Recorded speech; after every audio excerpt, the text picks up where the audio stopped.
A no-sleep story posted by MrFrontenac.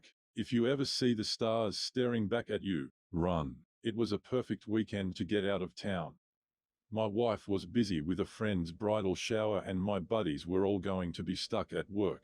I packed my truck with camping supplies, spent an entire day's wages on a single tank of gas, and drove 4 hours east from Nashville to Cherokee National Forest. Cherokee National Forest is next door to the Great Smoky Mountains, land of beautiful Blue Ridge Mountains and, unfortunately, 14 million visitors a year. The National Forest, however, is far less traffic than the park. I wanted to have some trails to myself, and more than that I wanted to disperse camp. Meaning I'd wander off the trail at some point with my compass to set up camp. I had just settled in for the night when this story begins. About 100 yards from the trail, I found a flat clearing underneath some hickory trees and got to splitting what firewood I'd gathered. When I had a neat pile for the night, I stretched out on my pad beneath the stars and stoked a small fire to life. I didn't pack in much food. I didn't want to deal with dishes, and the area was known for its abundance of black bears. But I'd found some chanterelles and roasted the fungus over the fire. I had a protein bar for dessert, and when I was finished, I drenched my arms in DEET, rested my head against the log pile, and stared at the stars. I was nearly asleep when I noticed that something wasn't quite right with the night sky. I frowned as I stared at Ursa Major. Inside the spoon of the Big Dipper was a set of stars, or were they planets? They glowed too red to be stars, and besides, they didn't twinkle. I stood up with my neck still strained to the sky. "What the hell?" I said aloud. The two stars looked like angry eyes, and I was about to curse Elon Musk, or perhaps the Chinese government, for putting more satellite pollutants into space when I froze. They vanished simultaneously for a second before returning to their steady staring glow. They had blinked. I realized I was seeing things. Surely lights don't blink, at least not like ours do. But then sure enough, after another several seconds the stars blinked again. Now they seemed to be staring into my soul. Okay, I sighed. Fuck this. I looked down from the sky and shook my head as if to clear it. Tent camping alone in the woods is scary enough. There are some people who are one with nature and whose minds don't leap to murderers at so much as the sound of a snapping twig. However, I'm not one of them. I love sitting by the fire and waking in the morning light. But as for the night itself, I just pray I sleep soundly through its entirety. Tonight wasn't going to be one of those head hits the pillow and it's all Zeds kind of nights. My confusion alone was enough to keep me questing till dawn, and that wasn't counting my pounding pulse. I thought about just packing out but knew it was hardly an option. The trail would be dangerous in the dark, and I had more than 7 miles of blackwoods between me and my truck. I sat back down, keeping my gaze fixed on the fire. Would I rather those staring stars be gone the next time I looked up? No. The idea of them vanishing completely was almost more terrifying than seeing them there again. I simply pretended they weren't there. I was sure Google would have an explanation when I had service again, and even if it didn't, I was being ridiculous. A couple stars in the sky shouldn't ruin my entire camping trip. About 20 minutes later I let the fire die down and crawled into my tent.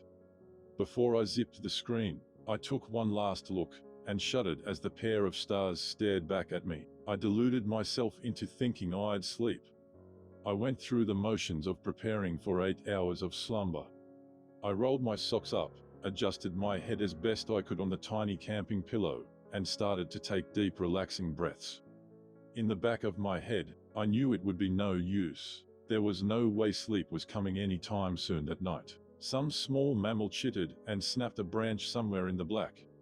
I sighed and threw open the tent fly. I had brought a paperback and decided a better plan of attack was to read until some drowsiness hit me. But when I stood fully after exiting the tent, there was something else in the sky. Above the hickories, something was sailing gently towards the earth.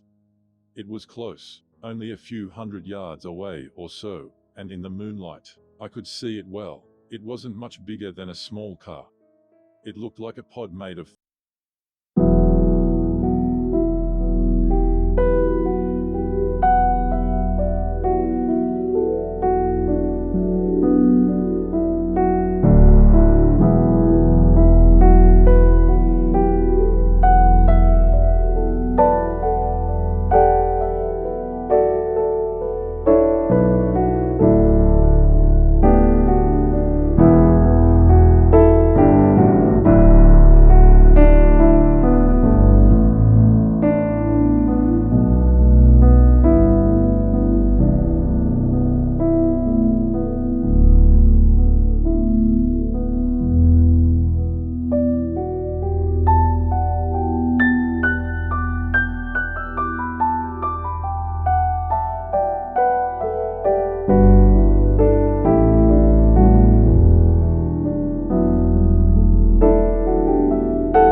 the sound was gone. I stayed hidden in the tall grass, waiting to hear the grass hiss as it parted in the wake of this beast, but there was nothing but a chorus of crickets. I thought about just laying still until morning.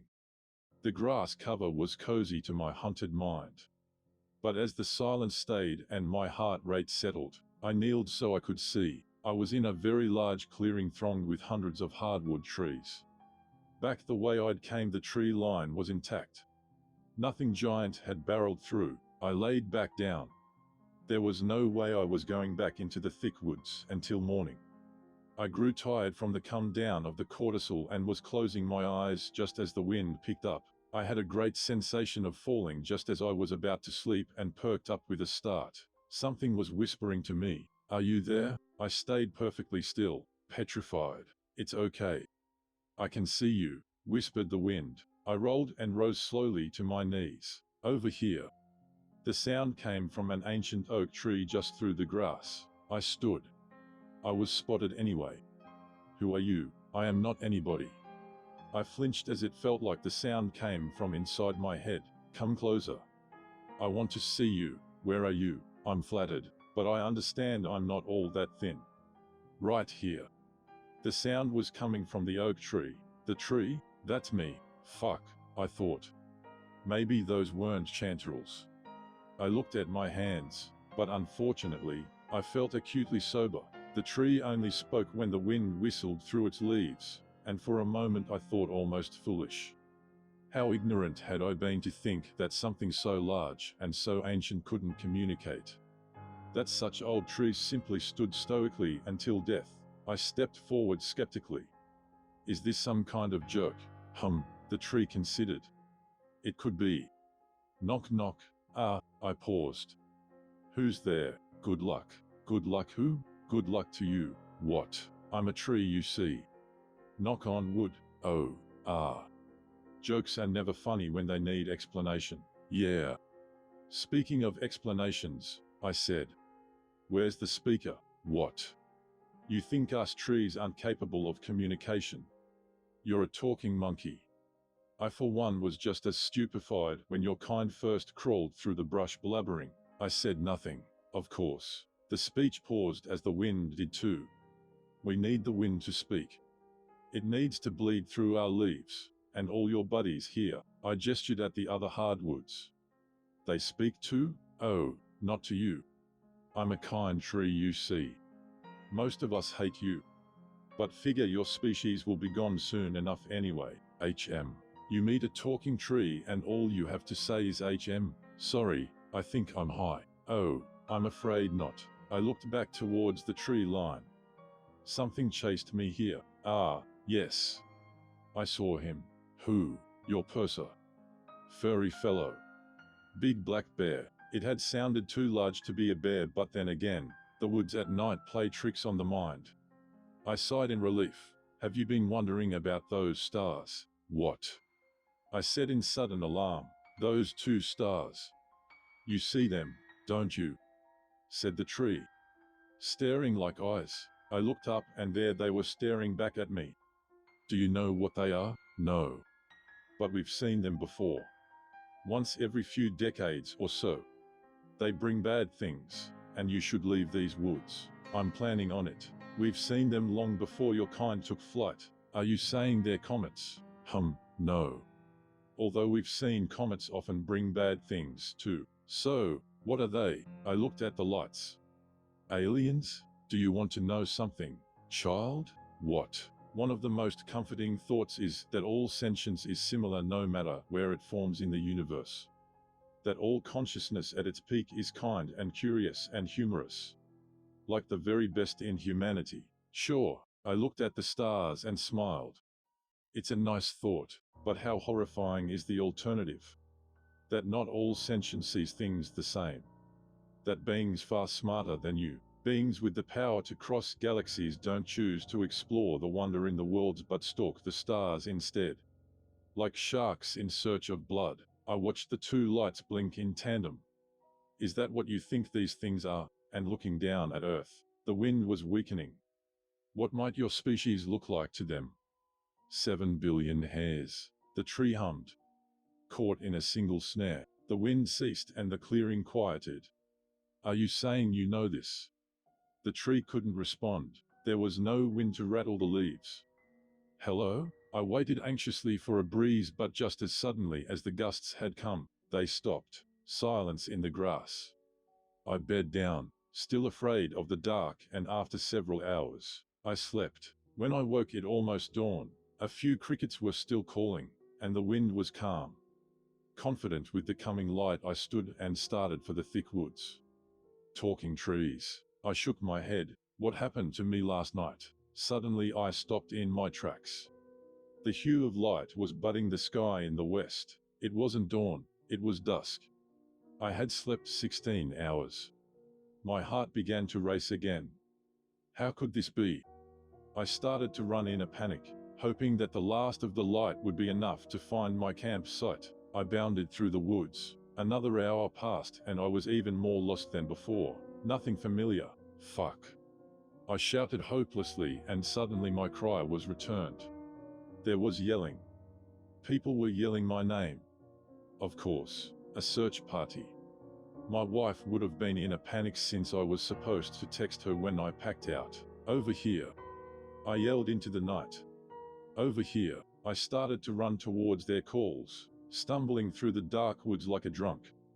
At some point I tripped, and my brain went as black as the world around me. Michael. Michael, can you talk to me? I woke to a blinding light and the crackle of radio's comms. Yes, I said weakly. Michael, do you know what day it is? A man in an orange vest was leaning over me. Saturday. Good. He shined his light into my pupils and spoke over his shoulder. Mildly concussed. Get the stretcher. A stretcher the same color as the man's vest appeared, and I was gently rolled onto it. Is Katie there? I said as they strapped me in. Your wife is nearby. She's with another search party.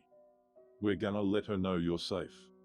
Just sit tight, Michael. My head was strapped in tight, all right.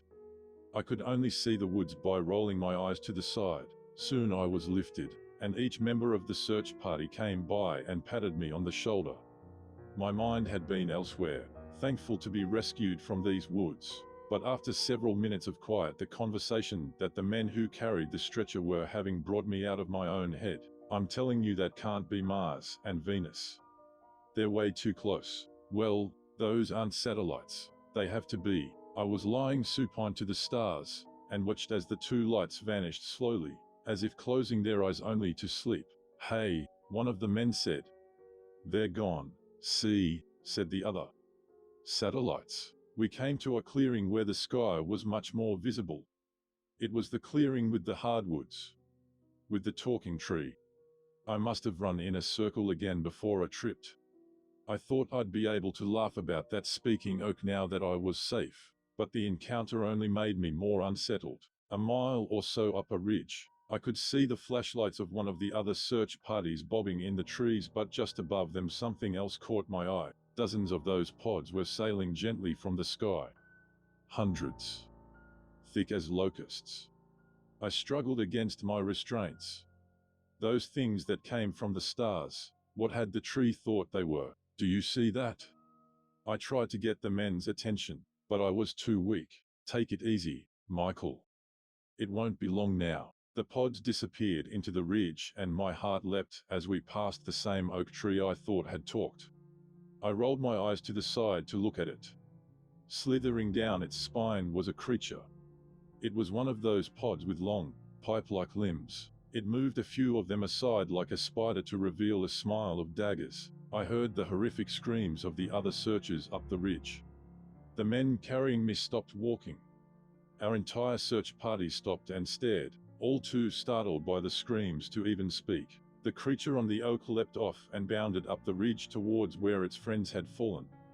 A deafening crash of timber and brush sounded in its wake. My search party began to clamor and run. I jostled on the stretcher crying for my wife, yet wondering why that thing was letting us live.